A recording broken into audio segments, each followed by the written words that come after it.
It seems like New York is a huge influence in your paintings and maybe just your life in general. Yeah, for sure. I mean, that's cool because that's kind of the goal of the paintings to make, to get that across, that like chaotic energy kind of. But I don't know, it's slowly my paintings like, because that's sort of the main thing I've been focusing on in the last like couple years is doing like scenes from the city that are somehow relevant to my life or things that I've experienced. Um, it started off with like spots that I was must have been summer of like 2019 or something, where there's like spots that we were hanging out like skating at every day. We'd kind of like go to the same spot, and it would just be like a random. Well, one was like Brim and Allen, kind of like a lot of people will skate that spot, but we were kind of like hanging out there every single day, like in that intersection, and big group of people, beers, skating, everything. And it's just kind of like a crazy thing that I started to notice. After that, it was like another spot that was kind of like on Allen Street, just like we're sitting on the curb in the bike lane pretty much. People are skating like the bumps in the road that were created from the buses going by. And I just thought like this is so interesting because no other time in your life would you just kick it like pretty much in the middle of the street with like 20 people and just kind of like, people are biking by, they're getting annoyed because you're in the way, cars are like beeping at you, but it's just like somehow kind of calm to do it and it feels cool. So I started like painting those scenes and then that sort of like took off into more of a like just other things I would think about, which is even like, biking up like Canal Street or something and just like that feeling of like going through all these cars and you're with like a bunch of homies or something and you just kind of feel like there's so much shit going on around you, but it almost feels like kind of peaceful because you're just kind of going through traffic. And so I think, yeah, experiences that I have will kind of just like suddenly I'll just be like, oh, that looks pretty cool, or like the idea of that is cool, and then I'll want to make a painting about it. And the chaos of everything that's in the painting, I think, I don't know, that's just how it feels. I think to me, That is how it feels. yeah, to be around. And even with colors and everything, I'll be like thinking about colors, but I'm like, man, throughout the day, you never know. This person's wearing this color next to this person who's wearing this color, and there's a car that's this color, whatever. Like everything is totally random. So any like combination of shit could happen, which is pretty crazy too. So I want that. I feel like that adds another element to it where like all the colors are just in there kind of like fighting for attention. All the shapes are kind of fighting for attention. And it really just kind of does feel like, whoa, this is crazy. Yeah, no, 100%. When I see your paintings, I was actually going to mention that the colors really stand out because there's just mad of them. Yeah. Um and they're all pretty strong. They're not like blended. There's no like trying to create like the perfect skin tone for it's just all like everything going on at once and the strength of the colors and their like existence as they are. Just like a person is like that blob of color and then another one, but then the clothes that they're wearing, but then the car next door. It creates a painting where you when you see it, like for me, because I'm familiar with the feeling, my heart will just start beating and I'll be like, oh my God. And then I just have to stop looking real quick because I'm like, I'm in like it's actually interesting how you can give that across with what you're doing. I notice you don't really use like hard lines too much, like outlining people. Um, just in general, how did you come upon this style? Was it just something that you've been drawing kind of like that forever and then it naturally happened, or did you sit there? I kind of assume you didn't do this, but did you sit there and like be like, I gotta come up with my own style? I guess I'll choose this one. Like a slower version of that, maybe. Like it just happened over time.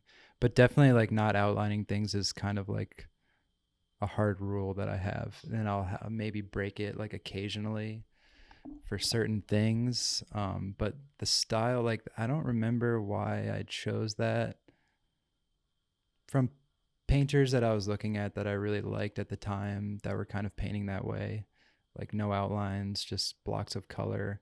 And I think it gets really interesting when you try to like convey an image with no outlines, like maybe like a woman's like legs are crossed and you have to figure out how to make it look like her legs are crossed without like outlining them.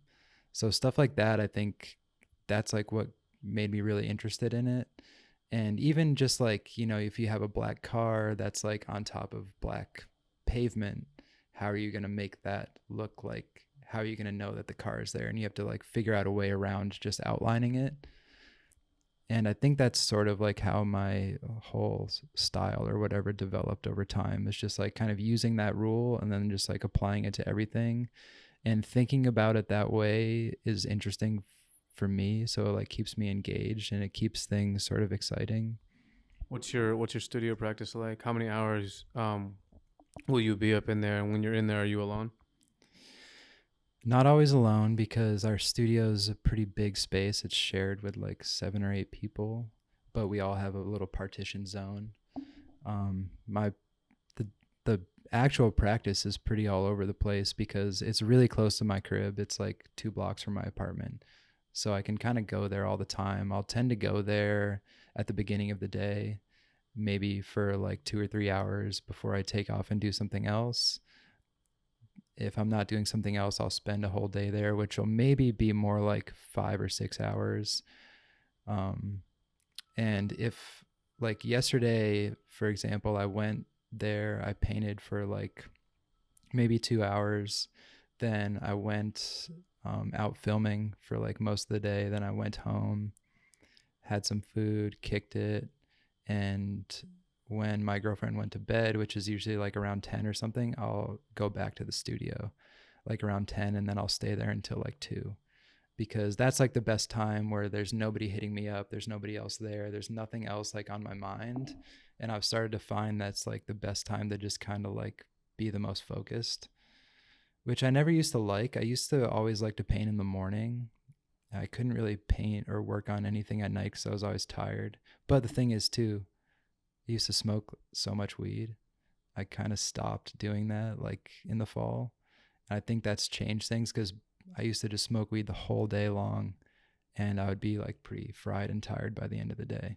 But now I'm not. So like I'll go to the studio and I'll just be able to stay there. And a lot of times too, I'm like really focused and I'm not like, I'm like looking at the time like, fuck, it's getting pretty late. I got to go home and go to bed soon. But like I'm still kind of working on this. And sometimes you don't really get engaged as well as other times if there's other distractions, you know, but like if there's no distractions and you're really engaged, you like get a lot of shit done. So I try to take advantage of those times. But I pretty much go to the studio like any free moments that I have. Yeah. Yeah, I feel like the time of day when no one's up to hit you up is so key for deep work, or Definitely. just like a peaceful style of isolation or solitude when you're just like in your zone of doing your thing. Like for me, that time is like if I wake up at like 3:30 a.m., from like 3:30 to like fucking 7, 8, I know that it's just like straight up like the most relaxing time that I could probably have, because there's just no way that anyone's hitting me up. Yeah. Um, I don't know. Why did you stop smoking? I had just been wanting to stop for a while, but I was like not able to because smoking weed is the best. Yeah. But I had done it like every day, all day for a long time, like maybe almost 10 years. And it's just one of those things where like it's kind of, I feel like I was a person that could always be really productive and everything, no matter like how much weed I smoked. But definitely social interactions and like interactions at home, I think were suffering in a way that I wouldn't really like admit to myself. And you spend a lot of money on it too, and it's like this weird thing that kind of dictates your day almost, where I'm just like waking up, I'm like, all right, when am I'm gonna roll up now, I'm gonna like go to the studio and roll up, and then I'm gonna go to the shop, roll up there, then I'm gonna do a tattoo, then I'm gonna roll up again. It's like this whole thing, Yeah. dude. Yeah. And that gets exhausting. And so I was just like, I just want to know what it's like to not like have this on my mind. So how many years was it that you were hardcore smoking every day, all day, rolling up like after everything situation? Dude, it's got to be like 9 or 10 years. Like I wasn't a person that smoked like when I was younger. Like when I was in high school and shit, I didn't really smoke weed. I didn't, like, none of my friends did. There weren't really people around that did. So I didn't really start doing it heavily until I was like in my 20s. Like I was already tattooing for a bit and stuff. and everything I do is so conducive to like smoking. I'm like, okay, I'm just painting today, like can smoke a bunch of weed. Okay, I'm just filming today, can smoke a bunch of weed. I'm gonna go to the shop and do tattoos. So like everything I do is like I could just smoke no matter what. Even like the last interview I did with you, I was definitely like super high, like probably smoked multiple times in the day, and then like on my way over to your crib. And so yeah, I don't know, it just felt like, okay, this does, it doesn't really affect me, I can just like deal with everything. But finally I went to Korea in the fall, and that was my time where I was like, okay, once I go here, like I'm not really going to be like you can't really easily get weed there and stuff, and it's kind of a big deal. So I was like, that's when I'm going to quit. I'm going to like kind of force myself to do it, which ended up being a great time to do it because it was in such a different setting, completely different time zone, and everything is like so crazy. So it was kind of like easy to keep my mind off it. And I think, having trouble sleeping and stuff, that was already happening. So it wasn't really like an issue. And that was like my opportunity where I like kind of broke the cycle, Yeah. which has been great. You feel good? Yeah.